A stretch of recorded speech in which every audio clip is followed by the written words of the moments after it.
Hey there, youth pastors. This week we're talking about partnership and prayer. We've been talking about our goal for this year is to increase felt partnership in the lives and the faith of students. They would feel like we were equally invested with them and how they are doing and how they are living and how they are walking with the Lord. And so this week I want to talk about prayer. And I know in the church we talk about prayer a lot. And so it might just seem like another Christian duty we have, another thing that we're supposed to do. But I want to talk about prayer in the sense that where I think prayer deepens our investment in this partnership. We might have the same level of care for them, or we might care for students a lot. We might have a deep affection for students. But partnership isn't just about caring, it's about working towards something. You can't just say to your partner, I care about that as much as you do. But you have to say, I'm going to work as hard as you do for that. We're in this together. And so prayer deepens our investment in these students. How does it do that? I got three things. Prayer is going to make you ask these students what you can pray for. If you are praying for these students on a consistent basis, then you're going to approach your time with them asking what they need. And so prayer is going to force you into those conversations where you're going to talk about real things, where you're going to hear the depths of their heart, where you're going to see a little bit more of the situations they're in, so you can be praying for them.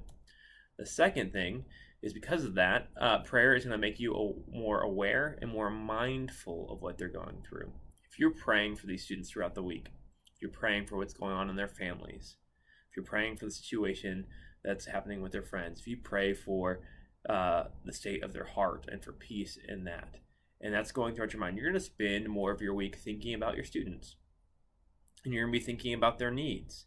And so you're going to be more aware and mindful that your students have needs and they need support, and that they're going to need someone with them in it. And so as you approach your conversations with them, you're going to have more real conversations. So prayer isn't just going to let you know more things, but I think it's going to allow you to have a more intimate relationship, because it forces you to talk about things that are important, and you're more aware of your ability to minister because of that, because they're lifting up needs for you to walk alongside them with.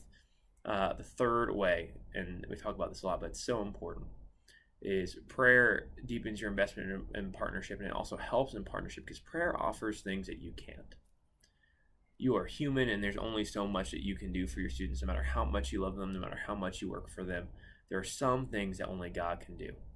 And so prayer is your chance to take your students before the Lord and say, God, I am insufficient and I am not strong enough or wise enough to do this. Lord, would you love my students in this way? Would you walk with them in this way? Would you minister to their hearts in this way?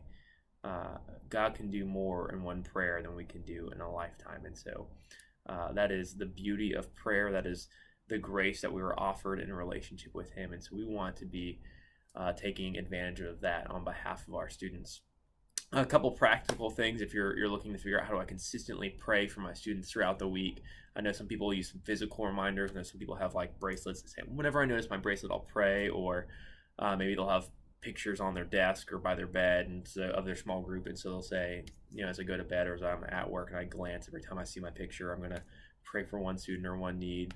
And so those kind of things are helpful. Other things I've seen that are helpful is sometimes if groups have group me's, they'll do prayer requests at the end of the night, and they'll always type up the prayer request and they'll send it into the group me at the end of the night, so they can always go back and scroll through the group me throughout the week and always know what to pray for and those things. And I've even seen some people take that same list or just name the students and put it in their calendar and set reminders. And so every day they get a notification to pray for either the list or for one of their students or something like that. And it just helps us to be mindful and aware of the needs of our students and how we can minister to them and love them. And so, be thinking about how we can be praying for our students. It's going to do so much for your investment in their life. It's going to do so much for them to feel like they're partnered with it, even though they're not there. We're praying for them all the time. It's going to change your mind and your heart. So you're going to be more focused on what they need, and it's really going to be good for your relationship with them. So, think about that. I hope you guys are doing well. Thanks for all your ministry. See you next time.